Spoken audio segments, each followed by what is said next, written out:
Selamat datang kembali. Hari ini kita akan melakukan sesuatu yang sedikit berbeda. Betul. Anda mengirimkan kami sebuah wawancara yang sangat mendalam dengan Caroline Berger de Femini, seorang instruktur Pilates papan atas, dan wawancara ini seluruhnya membahas satu gerakan saja, lower and lift. Mungkin perlu kita gambarkan dulu sedikit buat yang belum pernah lihat. Boleh, boleh. Bayangkan seseorang di atas alat reformer Pilates, bola-bola kakinya menempel di sebuah palang. Gerakannya cuma menurunkan tumit ke bawah, lalu mengangkatnya lagi. Selesai. Itu saja. Kelihatannya sepele banget kan? Seperti pemanasan peregangan betis yang biasa kita lakukan sebelum lari. Tepat sekali. Awalnya saya juga berpikir, serius, kita akan membahas ini selama satu sesi penuh.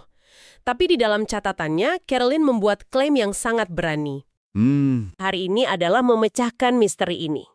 Oke. Bagaimana mungkin gerakan sekecil dan sesederhana ini bisa menjadi cermin dari postur, stabilitas, bahkan kesadaran tubuh Anda secara keseluruhan? Nah, ini yang menarik.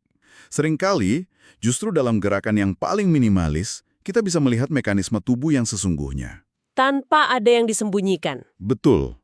Tidak ada kecepatan, tidak ada momentum untuk bersembunyi. Yang tersisa hanyalah kejujuran. Kejujuran kontrol, presisi, dan struktur. Dan dari situlah kita akan mulai penyelidikan kita. Oke, mari kita mulai bongkar misteri ini. Petunjuk pertama dari Caroline untuk memecahkan kasus ini ada pada pernyataannya bahwa gerakan ini tidak punya godaan performa. Iya. Maksudnya apa ya itu? Rasanya kok puitis sekali? Maksudnya itu sangat praktis sebetulnya. Coba pikirkan gerakan lain, misalnya squat atau push-up.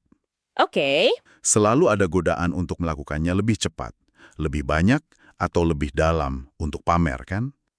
Kita bisa curang sedikit pakai momentum, mengayunkan badan. Iya, iya. Di lower end lift, semua itu hilang. Anda tidak bisa melakukannya lebih hebat. Yang ada hanya Anda berdialog langsung dengan struktur tubuh dan gravitasi. Jadi ini semacam tes kejujuran ya? Tidak ada tempat untuk ego. Tepat. Caroline bahkan menggambarkannya sebagai pertemuan antara kaki, gravitasi, dan kesadaran tubuh. Dia bilang, hanya dengan melihat seseorang melakukan gerakan ini beberapa kali, dia bisa langsung membaca hubungan orang itu dengan stabilitas dan presisinya. Dalam beberapa sentimeter pergerakan tumit, itu semua rahasia postur kita terbongkar. Benar sekali.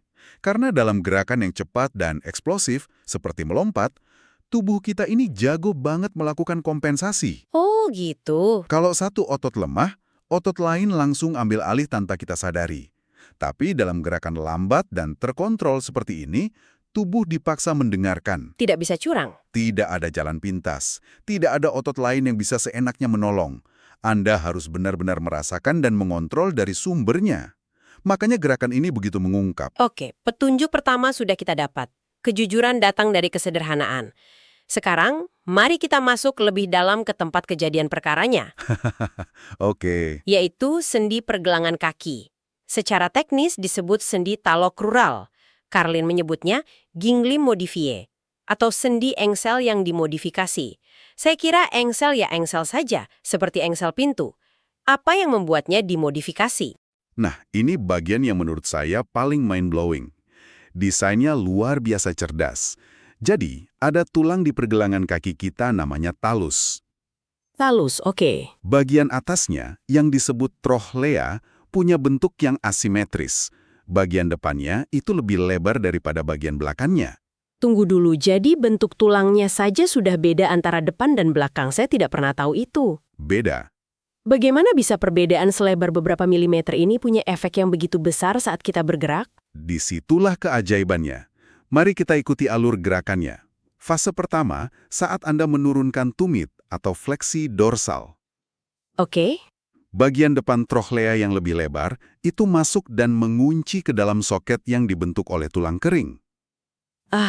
Caroline menganalogikannya seperti kunci yang ukurannya pas sekali dengan lubangnya. Klik, sendinya stabil. Jadi saat tumit di bawah kita dapat stabilitas gratis dari struktur tulang itu sendiri. Betul sekali. Nggak perlu kerja otot sama sekali. Tepat, itu yang disebut stabilitas pasif. Dan kata gratis itu kuncinya. Stabilitas ini kita dapatkan cuma-cuma karena desain arsitektur tulang kita. Tapi justru karena gratis, ini bisa jadi jebakan. Banyak orang terlalu mengandalkan ini dan lupa melatih stabilitas aktifnya.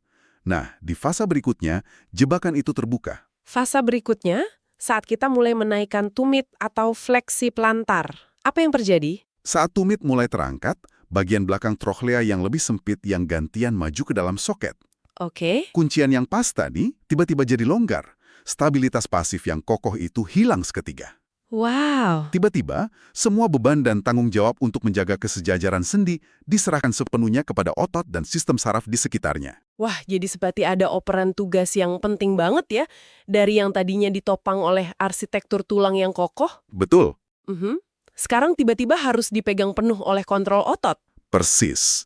Ini adalah serah terima konstan antara struktur dan kontrol. Gerakan ini melatih pergelangan kaki untuk beradaptasi dengan mulus di antara dua kondisi ekstrim. Kondisi yang mana saja itu? Stabilitas maksimal yang ditopang tulang dan stabilitas aktif yang butuh kerja otot penuh. Inilah inti dari keseimbangan dinamis yang kita butuhkan setiap detik dalam hidup, entah saat berjalan, berlari, atau bahkan saat hanya berdiri diam. Oke, jadi tulang dan otot punya peran yang bergantian. Tapi mereka kan tidak bekerja sendirian. Pasti ada jaringan lain yang terlibat. Tentu. Di sini, Caroline membahas soal ligamen, dan dia punya analogi yang mengubah cara pandang saya. Dia bilang, jangan anggap ligamen sebagai pembatas yang kaku. Ini pergeseran paradigma yang penting sekali. Kita sering diajari kalau ligamen itu seperti tali pasif yang fungsinya cuma menahan sendi agar tidak copot. Iya kan?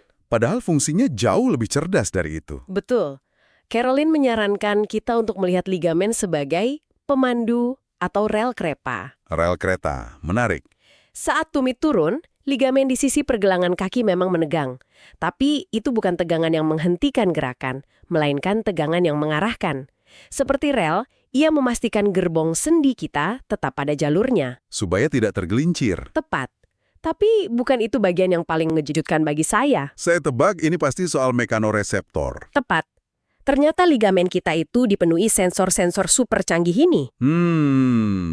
Sensor kecil yang bisa merasakan tekanan, kecepatan, dan tingkat peregangan, lalu mengirimkan data itu dalam hitungan milidetik ke sistem saraf pusat.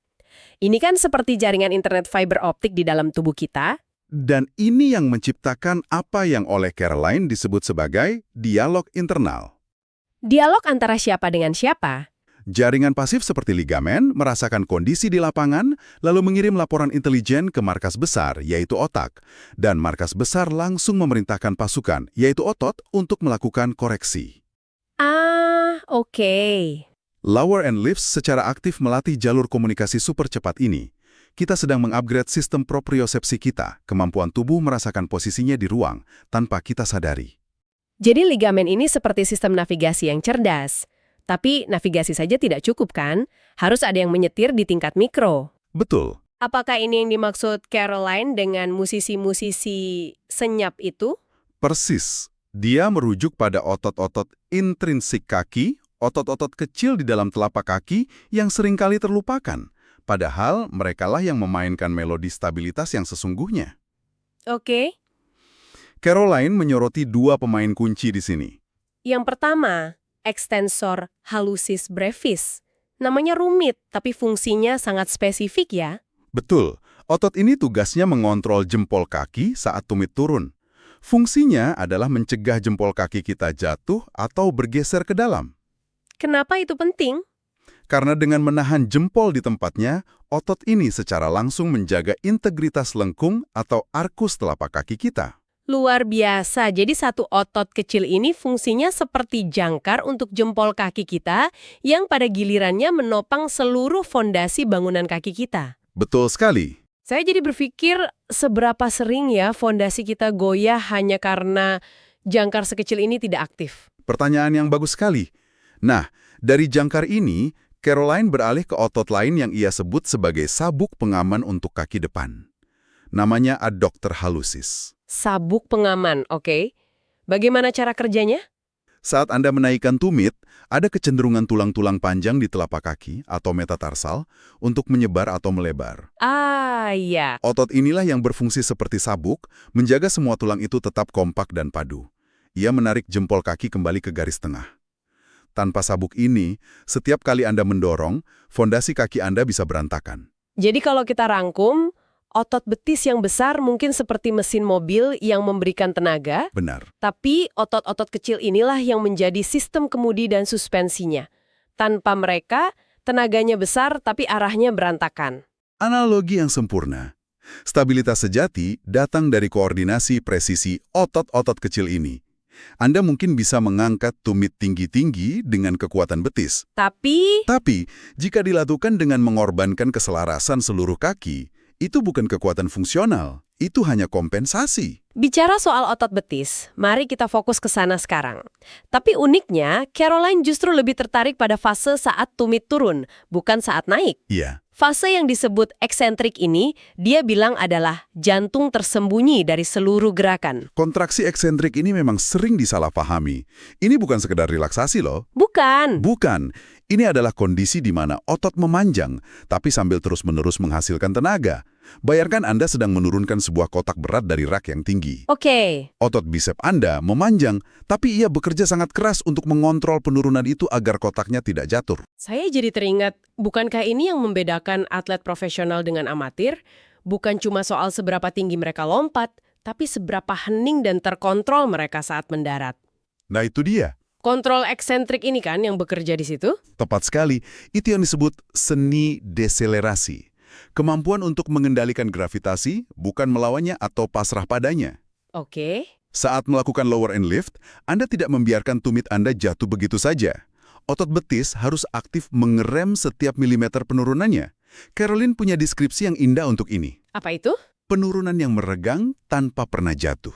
Penurunan yang bernapas. Wah, dan seni deselerasi ini ternyata sangat krusial untuk kehidupan sehari-hari ya. Sangat. Ini yang melindungi sendi kita saat menuruni tangga, saat mendarat dari lompatan, atau bahkan saat harus berhenti mendadak. Membangun kekuatan eksentrik ternyata adalah salah satu cara terbaik untuk mencegah cedera. Dan membangun kekuatan fungsional yang sesungguhnya. Kekuatan bukan hanya tentang seberapa kuat Anda mendorong, tapi juga seberapa baik Anda bisa mengontrol. Sampai di sini rasanya kita sudah membedah setiap detail di sekitar pergelangan kaki kan? Tapi semua ini kan nggak mungkin terjadi di ruang hampa ya? Betul. Rasanya aneh kalau kita cuma ngomongin kaki tanpa melihat apa yang terjadi di atasnya. Tentu saja. Dan ini membawa kita ke prinsip inti dari Pilates dan banyak metode gerak lainnya. Apa yang terlihat sebagai gerakan lokal di satu bagian tubuh? Di distal? Betul, di distal. Sebenarnya dikontrol dan sangat dipengaruhi oleh apa yang terjadi di pusat tubuh, di proksimal. Caroline menyebutnya poros yang hidup, yang menghubungkan pinggul, lutut, dan pergelangan kaki. Dia memberikan contoh yang sangat jelas dari pengalamannya. Katanya, seringkali dia melihat pergelangan kaki seseorang tidak stabil. Sering sekali itu. Dan orang itu mati-matian mencoba memperbaikinya dengan fokus pada kaki. Padahal masalahnya bukan di sana. Bukan. Jika pinggul Anda jatuh atau tidak seimbang, katanya, lutut pasti akan mengikutinya. Dan pergelangan kaki hanya korban terakhir, yang mencoba mati-matian untuk mengkompensasi. Ini adalah ilustrasi sempurna dari koneksi seluruh tubuh. Ketika seorang instruktur yang baik mengoreksi gerakan lower end lift Anda, mereka tidak hanya akan melihat tumit Anda. Tapi mereka lihat apa? Mereka akan bertanya, apakah lutut Anda menunjuk lurus ke depan? Apakah panggul Anda tetap netral dan tidak miring? Apakah tulang rusuk Anda tetap tenang? Apakah bahu Anda rileks? Jadi kesimpulannya, ini sama sekali bukan latihan kaki. Sama sekali bukan. Ini adalah latihan koordinasi dan stabilitas seluruh tubuh yang kebetulan diekspresikan melalui gerakan sederhana di pergelangan kaki. Tepat. Gerakannya boleh lokal, tapi kontrolnya harus global. Pergelangan kaki menjadi cermin yang merefleksikan apa yang sebenarnya terjadi di seluruh sistem Anda. Sebuah gerakan kecil yang membongkar kebiasaan postur kita secara keseluruhan. Betul. Dan setelah membedah semuanya, kita kembali ke gagasan awal. Lower and left bukan sekedar peregangan betis. Ini adalah tes integritas. Sebuah cermin yang menunjukkan bagaimana Anda menstabilkan diri, bagaimana Anda mengontrol deselerasi, dan pada akhirnya, seberapa dalam dialog Anda dengan tubuh Anda sendiri. Ini adalah latihan tentang kesadaran. Dan ada satu kutipan terakhir dari Caroline yang sangat membekas bagi saya. Oh iya? Dia bilang, presisi dalam Pilates adalah bentuk rasa syukur terhadap tubuh. Wow! Ini bukan tentang obsesi mencapai kesempurnaan, tapi tentang memberikan perhatian penuh dan penghargaan pada cara tubuh kita yang luar biasa ini dirancang untuk bergerak. Sebuah cara pandang yang indah sekali. Ini membawa kita pada pemikiran penutup untuk Anda. Caroline Berger de Femini menyebut gerakan ini sebagai percakapan intim dengan tubuh. Nah, pertanyaan untuk Anda renungkan adalah, dalam gerakan Anda sehari-hari, saat berjalan menaiki tangga, saat berdiri di antrian, atau saat menyetir mobil, percakapan apa yang sebenarnya sedang terjadi di pergelangan kaki Anda? Apakah itu percakapan yang penuh kesadaran, atau hanya sekedar kebisingan yang Anda abaikan? Apakah ada dialog yang seimbang antara mengandalkan struktur tulang dan mengaktifkan kontrol otot? Ya, Apakah ada kesadaran akan seni deselerasi setiap kali Anda menapakkan kaki? dan yang terpenting, setelah mendengar semua ini, apakah Anda akan meluangkan waktu sejenak untuk benar-benar mendengarkannya?